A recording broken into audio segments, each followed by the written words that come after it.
काम क्रोध लोभ मोह का वेग होता है, वेग शांत हो जाता है जब, तो वो पछताता है।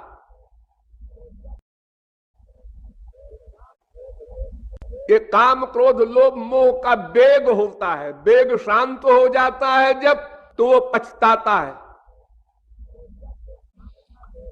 तो जब काम का वेग शांत हो गया तो दिति घबराई कि मैंने तो बड़ा अपराध कर डाला। महापुरुषों के दादा दो प्रकार के महापुरुष होते हैं, एक साधन सिद्ध महापुरुष, एक नित्य सिद्ध महापुरुष। आप लोग अगर भगवत प्राप्ति कर लेंगे तो साधन सिद्ध महापुरुष कहलाएंगे, अर्थात एक दिन भगवत प्राप्ति आपने की, उसके पहले मायाबद्ध थे। लेकिन जय भी है, भक्त भी है, तो ऐसी पर्सनैलिटी का अपमान हुआ है, दंड अवश्य मिलना चाहिए। बिल्कुल ठीक दिया है आपने दंड। और ये चूंकि मेरे कर्मचारी है और कर्मचारी का अपराध स्वामी का अपराध माना जाता है, इसलिए मैं भी अपराधी हूं। बाद उसने निश्चय किया कि अगर मैं युद्ध करने जाता हूं तो मुझे भी मार डालेगा, क्योंकि हिरण्याक्ष तो मुझसे कम नहीं था, दोनों की बराबर शक्ति थी। इसलिए हमें बुद्धिमानी से काम करना चाहिए। उसने कहा तप करेंगे, तप, और तप के द्वारा अमरत्व का वरदान लेंगे, फिर उसको चैलेंज करेंगे। ये सब प्राइवेट करेंगे।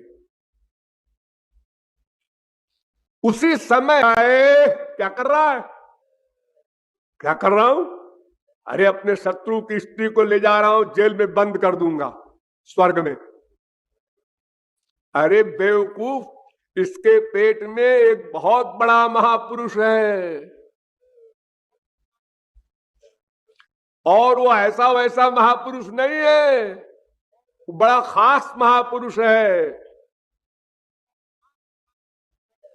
इसलिए इसके खिलाफ कुछ भी सोचा तुमने अगर, तो वो जो तेरा अध्यक्ष है ना भगवान, वो तेरी खबर ले लेगा। छुड़ा दिया इंद्र ने,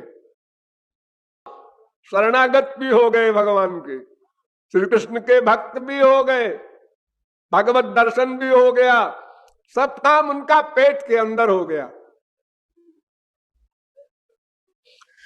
इधर हिरण्यकशिपु तप करने गया, अंगूठे पर खड़ा होकर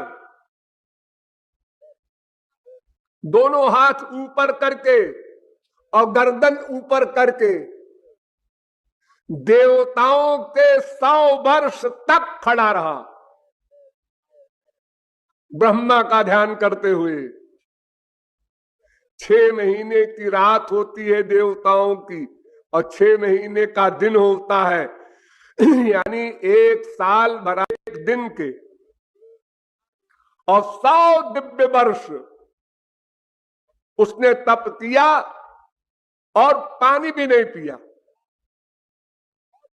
निरंबुर धारे, दिव्य 100 वर्ष तक निरंबु रहा, जल भी नहीं पिया, और उसके तेज से स्वर्गलोक भी जलने लगा, हाहाकार मच गया त्रैलोक में। सब देवता लोग ब्रह्मा के पास गए कि महाराज ये तो सृष्टि समाप्त हो जाएगी। ब्रह्मा ने कहा नहीं नहीं, अपने सेनापतियों से किसी भी प्रकार इसको मार डालो, अब इसमें सुधार नहीं होगा। तो असुरों ने भी अपना सब प्रकार का प्रयत्न कर डाला, पहाड़ से गिराया, समुद्र में फेंका, हाथी से दबवाया, सांपों से कटाया, जहर पिलाया, जो भी प्रक्रिया मार डालने के लिए पॉसिबल थी सब किया, फिर भी प्रहलाद का बाल बांका नहीं हुआ। एक दिन कोई जानात कस्याद्य मृत्यु कालो भविष्यति, कौन जानता है अगला क्षण मिले न मिले।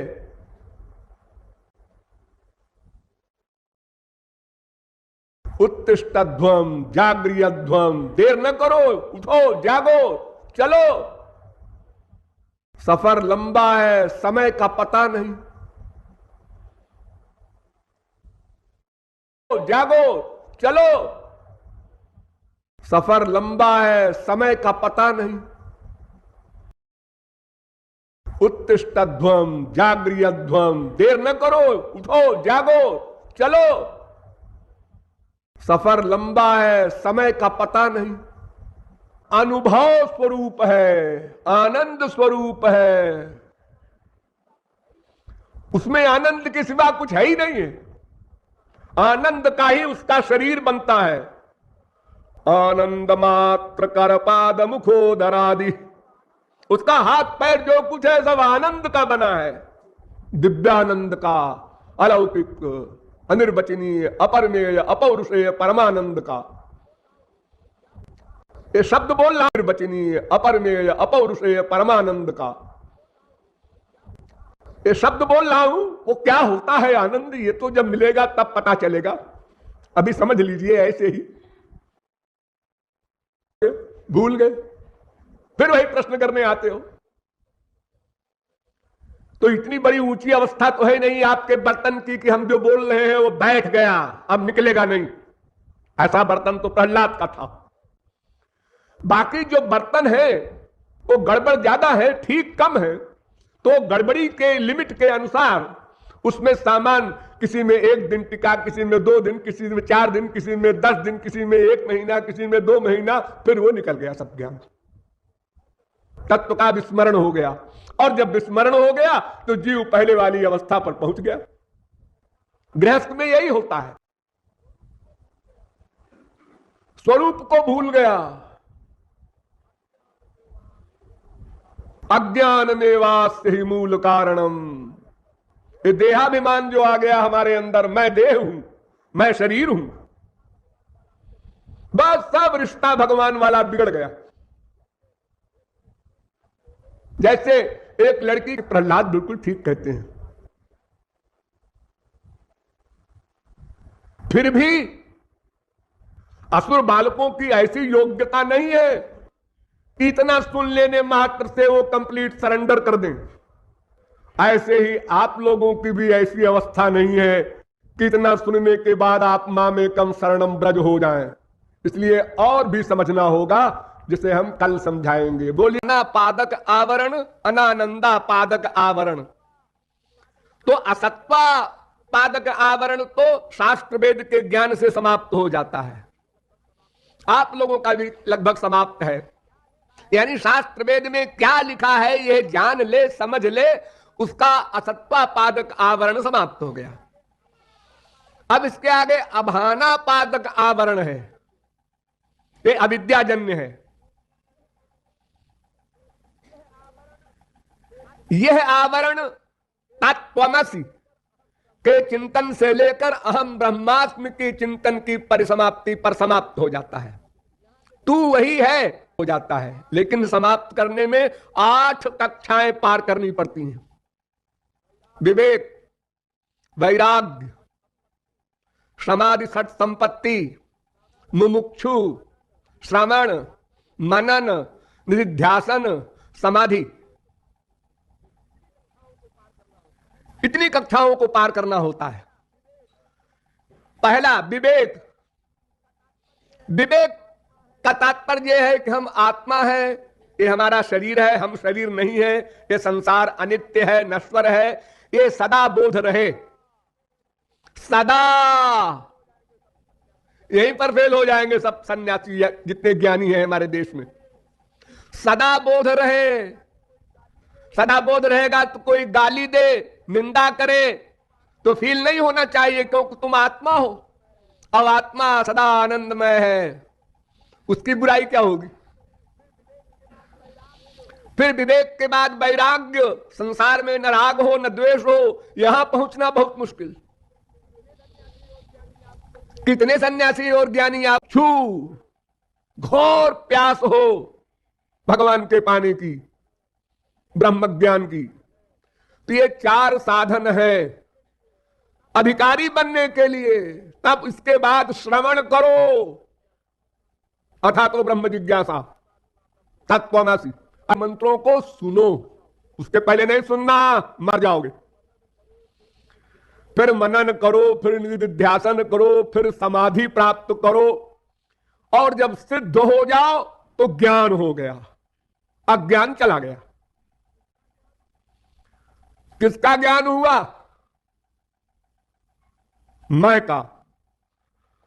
मैं का ज्ञान जो अनुभव रूप में हुआ, ये तो आत्मज्ञान है। अभी ब्रह्म ज्ञान कहां हुआ तुमको? दो प्रकार की माया होती में हुआ, ये तो आत्मज्ञान है। अभी ब्रह्म ज्ञान कहां हुआ तुमको? दो प्रकार की माया होती है, एक अविद्या, एक विद्या। तो अविद्या माया तो चली गई समाधि के बाद, लेकिन विद्या माया शेष है। विद्या माया साधना के द्वारा नहीं जा सकती, अनंत कोटि कल्प तक सर पटक कर मर जाए वो ज्ञानी। एक स्वरूपाबरिका माया होती है, एक गुणाबरिका माया होती है। तो स्वरूपाबरिका माया तो चली गई, गुणाबरिका माया भगवान की पर्सनल पावर है। दैवी हेषा गुणमयी मम माया दुरत्यया। ये ऐसे नहीं जाएगी, ये भगवत कृपा से ही जाएगी। इसलिए ज्ञानी को भी भक्ति करने का आदेश मिलता है। भगवान में दो प्रकार का अनुराग होता है। एक तो सहज, ये तो किसी किसी जीव में जो तमाम जन्मों से साधना कर चुके हैं उनको सहज अनुराग होता है। अर्थात कोई महापुरुष मिला, उसको देखते ही वो आग भीतर वाली भभक जाती है। जैसे एक सुई रखी है क्लीन लोहे की, चुंबक आया, सुई चिपक गई। ऐसे तो भाग्यशाली जीव इन्हें गिने होते हैं। शुचि नाम श्रीमतांगे योग भ्रष्टो भी जाए थे, उसी में प्रहलाद थे। शेष जीवों के लिए श्री कृष्ण भक्ति के पाने के लिए तीन बातों का ध्यान देना होगा। एक महात्म्य ज्ञान है, श्री कृष्ण और गुरु, इनका महात्म्य, इनका महत्व समझना। श्री कृष्ण कौन है, अगर आप ये नहीं ठीक ठीक समझेंगे तो आप लालायित नहीं होंगे, वो प्यास आपकी तेज नहीं होगी। श्री कृष्ण भगवान है, अरे क्या है भगवान, भगवान क्या बलाए है, डिटेल में समझना होगा। क्या गुण है श्री कृष्ण में, कहां कहां कब कब क्या क्या किया उन्होंने, ये सब विस्तार पूर्वक समझना होगा। ये श्री कृष्ण महात्म्य ज्ञान और श्री कृष्ण से हमारा संबंध ज्ञान। हम उनके दास हैं, जीवेर स्वरूप है, सेवा नहीं। तो महात्म्य ज्ञान श्री कृष्ण का और उनके जन का, दोनों का संबंध, और दूसरा मैंने बताया संबंध ज्ञान, तीसरा सेवा ज्ञान। ये तीनों ज्ञान जितना परिपक्व होगा उतने शीघ्र श्री कृष्ण प्रेम प्राप्ति का अधिकार प्राप्त कर लिया जाएगा। बहुत से लोग समझते हैं हमें और समझना वझना नहीं है। अरे तो ये तो सिद्धावस्था की बात कर रहे हो कुछ समझना नहीं है, ये तो सिद्ध कह सकता है। बस हमें तो राधे राधे करना है, बशर्ते कि तुम्हारा मन न कुछ संशय करे, न तर्क करे, न संसार में जाए। ऐसी सिचुएशन तुम्हारी हो गई हो तो ठीक है, कुछ सुनने की आवश्यकता नहीं है। लेकिन सिद्धों की नकल साधना अवस्था में अगर किया तो रहा सहा भी समाप्त हो जाएगा। लक्ष्य बताया मैंने, उनकी सेवा को लक्ष्य में रखकर उनके मिलन की परम व्याकुलता बढ़ाना है क्या? वही जो लक्ष्य बताया मैंने, उनकी सेवा को लक्ष्य में रखकर उनके मिलन की परम व्याकुलता बढ़ाना।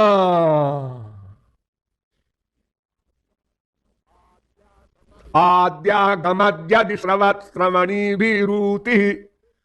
ऋग्वेद का मंत्र है कि तुम भोले बनकर रो कर पुकारो, वो हजारों शक्तियों और हजारों हाथों के साथ तुम्हारे सामने आलिंगन को दौड़ आएगा। रो कि तुम भोले बनकर रो कर पुकारो, वो हजारों शक्तियों और हजारों हाथों के साथ तुम्हारे सामने आलिंगन को दौड़ आएगा। रो कर पुकारो, सासंग भक्ति करो, अनासंग भक्ति न करो, जिसमें रूप ध्यान में आओ। जिह्म भाव माने जहां पर हमारी बुद्धि में यह भावना आवे, मैं जो कुछ सोच रहा हूं कोई नहीं जानता, ये प्राइवेसी हमारी जो है। जब तक प्राइवेसी है तब तक आपकी भक्ति में जिह्म भाव का कपूयाचरण व्याप्त है, और ये निष्कपट भक्ति नहीं है। और भगवान की शर्त है, मन क्रम वचन छाणी चतुराई, भजत ही कृपा करत रघुराई। और अमृत भाव है अपने को अच्छा कहलवाने का सिद्धांत सामने रख करके व्यवहार करना। जरा सा भाव आया और हल्ला मचा रहा है कीर्तन में, सब लोग जान जाएं हम बड़े ऊंचे महापुरुष हो गए हैं। और माया भाव है दूसरों को खुश करने के लिए भक्ति का स्वांग रचे हुए है। तो ये तीन तो कपूयाचरण है, ये खतरनाक है। और चार अध्यात्म तुष्टि माने जब भगवान की इच्छा होगी तो वो भक्ति करा लेंगे हमसे। अभी उनकी इच्छा ही नहीं हुई। हाँ, उनकी इच्छा के बिना पत्ता नहीं हिलता। बाप दादों से सुनते आ रहे हैं वाक्य, तो हम भक्ति कैसे कर लेंगे। और शरण वर्ण तुष्टि उसे कहते हैं, खाली मुंह से कह दिया तुमेव माता च पिता तुमेव बंधुश्च सखा, और मुख से बोल रहा है तुमेव। और काल तुष्टि भी इसी प्रकार की होती है कि जब समय आएगा तो सब करा लेगा, सब समय हो तो बलवान। हाँ, सबने कहा शंकर जी से कि भाई आप तो प्रलय करने वाले हैं, जाइए ना, मेरी हिम्मत नहीं। ब्रह्मा से कहा आप सृष्टि करता है, आपकी दुनिया है, आपके लिए तो आए हैं वो। उन्होंने कहा वो सब ठीक है लेकिन मैं सामने नहीं जाऊंगा। तो सबने मीटिंग किया कि लक्ष्मी को भेजा जाए, उनकी अर्धांगिनी है, सदा उनके पास रहती ही है, इनको देख करके विराट रूप शांत हो जाएगा, फिर मुस्कुराहट वाला रूप आ जाएगा। लक्ष्मी ने कहा भाई इस समय मैं आप लोगों की बात नहीं मान सकता, मेरी हिम्मत नहीं है जानने की, वो स्वरूप देखा नहीं जा रहा है मुझसे। अनंत कोटि सूर्य के समान प्रकाश। सब हार गए। तब नारद जी ने एक तरकीब सुझाई। उन्होंने कहा भाई देखो ये सब घपड़ सपट ठीक नहीं है, बड़ी बदनामी की बात है कि मृतलोक में इतना बड़ा काम किया भगवान ने और कोई उनकी स्तुति न करे, अभिनंदन न करे। प्रहलाद को भेजो। प्रहलाद के पास गए, कहते बेटा तुम्हारे पिता को मार करके भगवान तुम्हारे वो जो है ना श्री कृष्ण वो खड़े हैं, उनसे जाओ ना उनके पास। वो चले गए लेफ्ट राइट, 5 वर्ष के तो थे ही। जब वो चले गए तो नश्यंति जन्मना। महाराज ये कामना ऐसी बुरी चीज है कि अगर कामना पैदा हो गई तो इंद्रियां, मन, प्राण, आत्मा, धर्म, धैर्य, लज्जा, श्री, तेज, सत्य सब नष्ट हो जाते हैं। अमल हो गए थे ना। तो ब्रह्मा से कहा है इधर आओ। महाराज क्या आज्ञा। मैवं परो सुराणान्ते प्रदेज पद्म संभव। भविष्य में ऐसा वर्ण दिया करो राक्षसों को, समझे। सॉरी महाराज सॉरी। तुम लोग वर दे देते हो और परेशानी मुझको उठानी पड़ती है। इतना लंबा चौड़ा वर दे दिया उसको, भला बताओ मेरे अगर इतने सर्वज्ञता आदि के कीटाणु न होते मस्तिष्क में तो हम कैसे मारते इसको।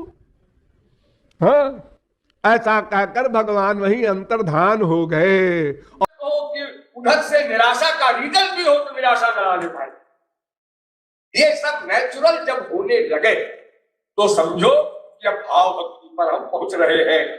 पहुंच गए नहीं, प्रवेश हुआ है। अब अंतःकरण शुद्ध होने लगा, इसलिए ये सब बातें हो रही है।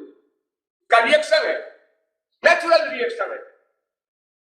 और आगे बढ़ो और आगे बढ़ो। इस प्रकार बढ़ते बढ़ते जब अंतःकरण बिल्कुल शुद्ध हो जाएगा तब ये जो मैंने बताए हैं भाव भक्ति के अनुभव ये 100% खड़े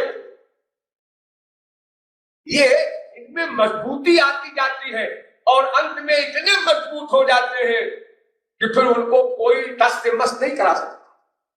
तब वो अवस्था जब आएगी भाव भक्ति की परिपक्व अवस्था, यानी उसी समय अंतःकरण की शुद्धि हो जाएगी। उसी को कहते हैं मामेकम शरणम व्रज, उसी को कहते हैं तेषां नित्याभियुक्ता नाम। अब वो एक हो गया, टच कर गया, देखो इतनी दूर है और नदी का और नदी का और नदी का और नदी का, लेकिन अभी भी काम नहीं बना, छू गया पारस में लोहा, अब लोहा बना। उसी को कहते हैं कंप्लीट सरेंडर, पूर्ण शरणागति। तो उस अवस्था में फिर वो प्रेम मिलेगा, अलौकिक प्रेम, दिव्य प्रेम, जो लागिनी शक्ति का सारभूत तत्व है, जिसके अंदर में भगवान रहता है। तो जो जो आगे बढ़ते जाएंगे हम, त्यों त्यों वो विद्या माया को छोड़कर अविद्या माया समाप्त होती जाएगी स्वरूप शक्ति की कृपा से। और स्वरूप शक्ति जब अविद्या को समाप्त कर देगी और हम विद्या युक्त हो जाएंगे, तब विद्या को समाप्त करेगी भाव भक्ति पर जाकर। अभी साधना भक्ति है, इसमें अविद्या नष्ट होगी, फिर भाव भक्ति पर पहुंचेंगे तो विद्या माया भी नष्ट होगी। विद्या माया नष्ट हुई कि प्रेमा भक्ति दिया गुरु ने, अंतःकरण शुद्ध हो गया, बात बन गई, बर्तन तैयार हो गया।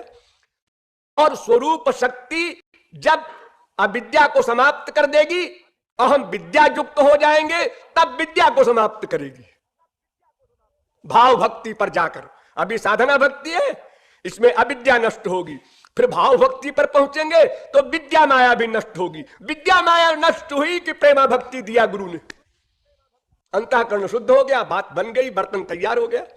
तो स्वरूप शक्ति की कृपा से ये माइक अंतःकरण दिव्य बन जाता है।